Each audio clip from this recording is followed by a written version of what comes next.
10 വർഷം മുൻപ് നിങ്ങൾ 10 വർഷക്കാലമായി പ്രവാസ ജീവിതം നയിക്കുന്നവരാണല്ലോ നിങ്ങളിൽ മഹാഭൂരിഭാഗവും. അതിനേക്കാളും കൂടുതൽ കാലം പ്രവാസ ജീവിതം നയിക്കുന്നവരാണല്ലോ. 10 വർഷം മുൻപ് കേരളത്തിൽ നിങ്ങൾ വരുമ്പോൾ നിങ്ങൾക്കുണ്ടായിട്ടുള്ള ഒട്ടേറെ പരാതികൾ ഏതെല്ലാം തരത്തിലുള്ള പരാതികളായിരുന്നു? നിങ്ങൾ ഇവിടെ വന്ന് പറഞ്ഞിട്ടുണ്ട്, അപൂർവഘട്ടങ്ങളിൽ കേരളത്തിൽ നിന്ന് നിങ്ങളെ കാണാനെത്തുന്ന കേരളത്തിൻ്റെ പ്രതിനിധികളായവരോടെല്ലാം നിങ്ങളാ കാര്യം പ്രത്യേകമായി പരാതിയായി ഉന്നയിച്ചിട്ടുണ്ട്. അതിലൊരു ആശ്ചര്യമില്ല. കാരണം നിങ്ങൾ ഇവിടെ നിന്ന് പോയി മറ്റൊരു രാജ്യത്ത് ചെന്ന്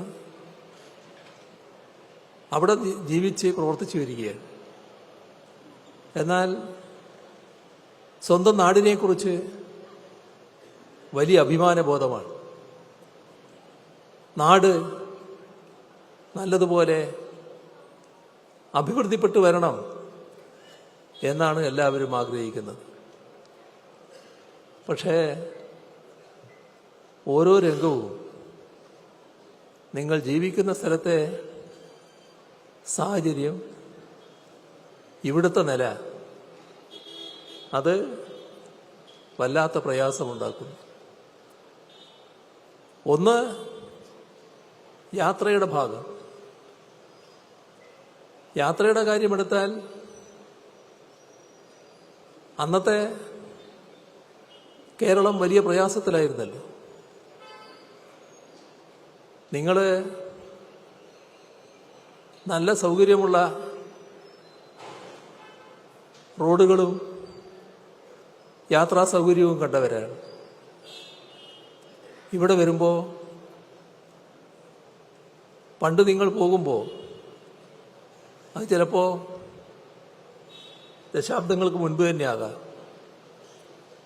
വലിയ മാറ്റമൊന്നും ഉണ്ടായിട്ടില്ല. ഇത് കുറേ കാലം അനുഭവിച്ചവരാണ്. ഇതിൻ്റെ ഭാഗമായി നാട്ടിൽ തന്നെ ഉണ്ടായ ഒരു ചിന്ത, ഇതിനൊന്നും ഒരു മാറ്റവും വരില്ല, കേരളം ഇങ്ങനെയായിപ്പോയി, നമുക്ക് നല്ല യാത്രാ സൗകര്യം ഉണ്ടാവില്ല, നല്ല റോഡ് നിർമ്മിക്കാനാവില്ല. എന്നാൽ ഇപ്പോൾ നിങ്ങളുടെ അനുഭവം എന്താണ്? ഈ കഴിഞ്ഞ 10 വർഷം കൊണ്ട് കേരളത്തിൽ വന്നിട്ടുള്ള മാറ്റം നേരിട്ട് കാണാൻ കഴിയുന്നവരാണല്ലോ നിങ്ങളെല്ലാവരും.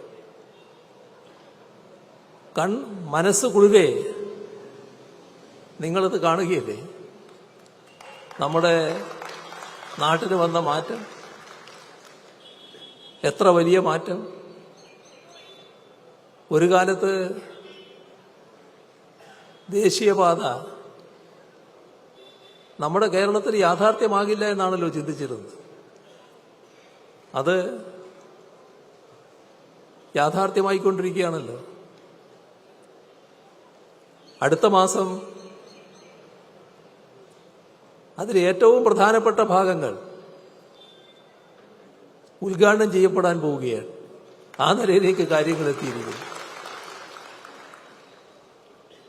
മാർച്ചാകുമ്പോഴേക്ക് പിന്നീടും ഒരു ഘട്ടം പൂർത്തിയാക്കപ്പെടുമെന്നാണ്. ഇതെല്ലാം കേന്ദ്ര ഗവൺമെന്റ് തന്നെ സംസ്ഥാനത്ത് നൽകിയിട്ടുള്ള ഉറപ്പുകളാണ്. അതനുസരിച്ചുള്ള നടപടികളാണ് നീങ്ങിക്കൊണ്ടിരിക്കുന്നത്. ഇത് നാഷണൽ ഹൈവേയുടെ കാര്യത്തിൽ മാത്രമല്ലല്ലോ, നമ്മുടെ കേരളത്തിൻ്റെ യാത്രാ സൗകര്യം നല്ല രീതിയിൽ മെച്ചപ്പെടുക എന്നത് പൊതുവിൽ എല്ലാവരും ആഗ്രഹിക്കുന്ന കാര്യമാണല്ലോ. അതിൻ്റെ ഭാഗമായി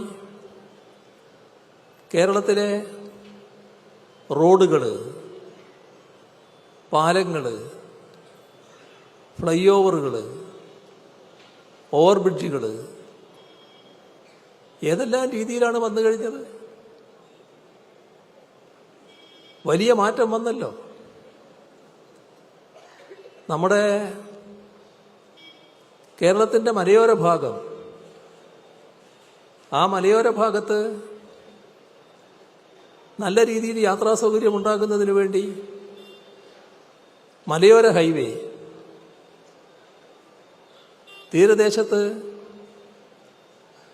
തീരദേശത്തുകൂടെ നല്ല രീതിയിൽ യാത്ര ചെയ്യാൻ പറ്റുന്ന തീരദേശ ഹൈവേ. തീരദേശ ഹൈവേക്ക് ഒരു പ്രത്യേകതയുണ്ട്. തീരദേശ റോഡെന്ന് പറയുമ്പോൾ കടലിനടുത്തുകൂടിയാണ്. അപ്പോൾ കടലിനടുത്തുകൂടി യാത്ര ചെയ്യാൻ പറ്റുക. കേരളമാണെങ്കിൽ ദൈവത്തിൻ്റെ സ്വന്തം നാട് എന്നറിയപ്പെടുന്ന പ്രകൃതിരമണീയമായ നാട്. ഈ കാഴ്ച കണ്ടുകൊണ്ട് സൈക്കിൾ ഓടിക്കാൻ ആഗ്രഹിക്കുന്ന ഒട്ടേറെ ടൂറിസ്റ്റുകളുണ്ടാവും. അപ്പോൾ ഈ റോഡിന് അനുബന്ധമായി തന്നെ ഒരു സൈക്കിൾ ട്രാക്ക്. കേരളം ഏത് രീതിയിലാണ് മാറുക? അപ്പോൾ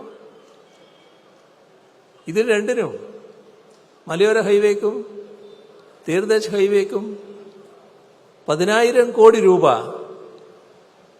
സംസ്ഥാന സർക്കാർ ചെലവിടാനാണ് തീരുമാനിച്ചത്.